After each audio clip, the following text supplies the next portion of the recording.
Law of attraction के अनुसार आप अपने जीवन में पॉजिटिव और नेगेटिव चीजों को अपने विचारों और कर्मों से अपनी ओर आकर्षित कर सकते हैं। ये यूनिवर्स के इस सिद्धांत पर आधारित है कि सब कुछ ऊर्जा से निर्मित है। इसीलिए जिस प्रकार की ऊर्जा आप बाहर छोड़ेंगे वही आपके पास लौटेगी। अगर आप ब्रह्मांड को अपनी इच्छाएं बताने के लिए आकर्षण के नियमों का इस्तेमाल करने के लिए तैयार है तो पॉजिटिव माइंड सेट करके शुरुआत करिए। उसके बाद अपने गोल्स के लिए काम करिए और असफलताओं का सामना अच्छे एटीट्यूड से करिए। आप अपने जीवन में क्या चाहते हैं उस पर फोकस करिए, न कि उस पर जो आपके पास नहीं है। अपनी पुरानी टूटी हुई कार के बारे में मत सोचिए, उसकी जगह इमेजिन करिए कि आप नई कार चला रहे हैं। इससे फोकस उस पर जाता है जो आप अपने जीवन में लाना चाहते हैं, बजाय उसके जिसे आप अपने जीवन से हटाना चाहते हैं। इससे ब्रह्मांड को संदेश जाता है कि आप चाहते हैं कि आपकी आशा अच्छी चीजों के होने की है। इसके पीछे विचार ये है कि आप जिस बारे में सोच रहे हैं वही आप अपने जीवन में चाहते हैं। इसीलिए अगर आप सोचते हैं कि काश मेरे पास भी ऐसी कार होती जो बार बार न बिगड़ती, तब भी आप अपनी पुरानी कार पर ही फोकस कर रहे हैं, नई पर नहीं। अपने मन में ये मत सोचिए कि मुझे आशा है कि मैं इस सेमेस्टर में फेल नहीं होऊंगा, बल्कि ऐसा सोचिए मैं अच्छे ग्रेड पाने के लिए पढ़ाई कर रहा हूँ। पॉजिटिव टर्म्स में अपनी इच्छाओं को कहिए। अपनी इच्छाओं को कहने के लिए नहीं या मत जैसे नेगेटिव शब्दों का इस्तेमाल बिल्कुल न करें। जैसे कि मैं नहीं चाहता कि मेरी नौकरी चली जाए। इसी प्रकार से गलत चीजों को आकर्षित करने से बचने के लिए ऐसे शब्दों का इस्तेमाल करिए जो आप चाहते हो।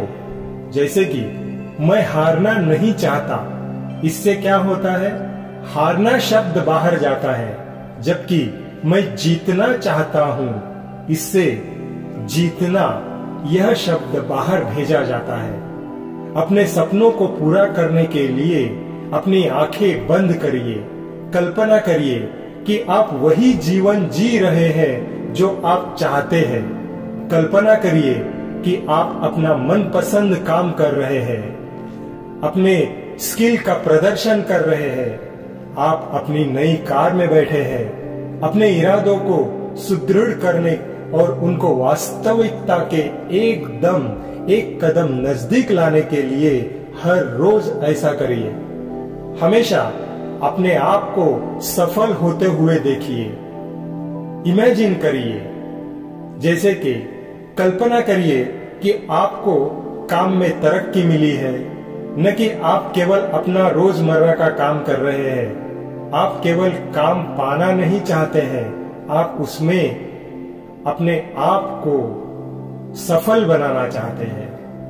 अपने जीवन की अच्छी चीजों के लिए आभारी होने से आपको अपना जीवन अच्छा लगने लगता है, जिससे आपके पॉजिटिव माइंडसेट को सपोर्ट मिलता है।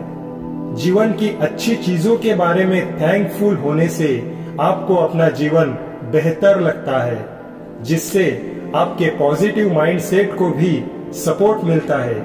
जिन चीजों के लिए आप थैंकफुल है उन्हें जोर से कहिए या एक ग्रेटिट्यूड बुक बनाकर उसमें लिखना शुरू कर दीजिए। इसके अलावा लोगों से उन अच्छी चीजों के लिए धन्यवाद कहिए जो उन्होंने आपके जीवन में शामिल की। जैसे कि हर सुबह जब आप बिस्तर छोड़ते हैं, उसके बाद 3 ऐसी चीजें लिखिए जिनके लिए आप आभारी हैं।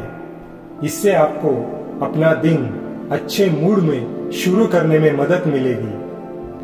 तनाव जीवन का सामान्य हिस्सा है, मगर इसकी अति आपको कुचल देगी। दिन प्रतिदिन के तनाव को छोटे से मेडिटेशन से राहत दीजिए, जिससे आपके मन और शरीर दोनों को आराम मिलेगा।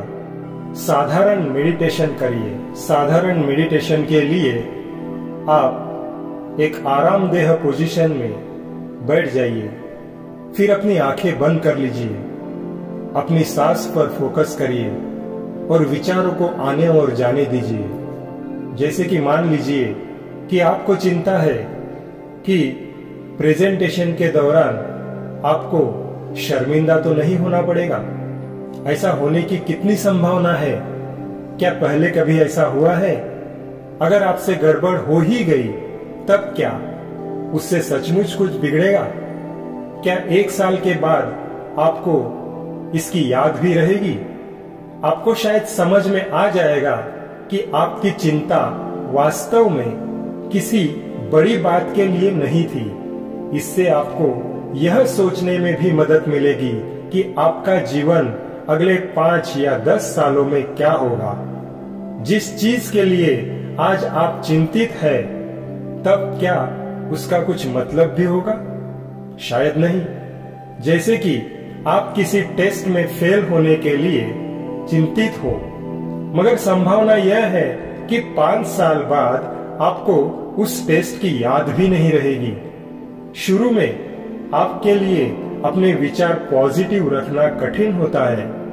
नेगेटिव विचारों का आपके पास लौट कर आना स्वाभाविक है, मगर जानबूझकर नेगेटिव विचारों का सामना करके आप स्वयं को पॉजिटिव पर फोकस कर सकते हैं। उनको स्वीकार करिए, नकार दीजिए, उसके बाद उसकी जगह कुछ पॉजिटिव लाइए। जैसे कि आप सोचते रह सकते हैं, मैं इतनी मेहनत करता हूं मगर मुझे उसका कुछ परिणाम मिलता दिखाई नहीं देता है। स्वयं को एक पल के लिए रोकिए और सोचिए कि आपको यह विचार क्यों आ रहा है। फिर इस लक्ष्य की प्राप्ति के लिए कोशिश करते समय आपको जो पॉजिटिव अनुभव हुए हैं उनकी गिनती करिए। जैसे कि आपने कुछ नई चीजें सीखी होगी या आपको कुछ नए अनुभव हुए होंगे। अंततः परिस्थिति में कुछ न कुछ पॉजिटिव देखने का निर्णय करिए।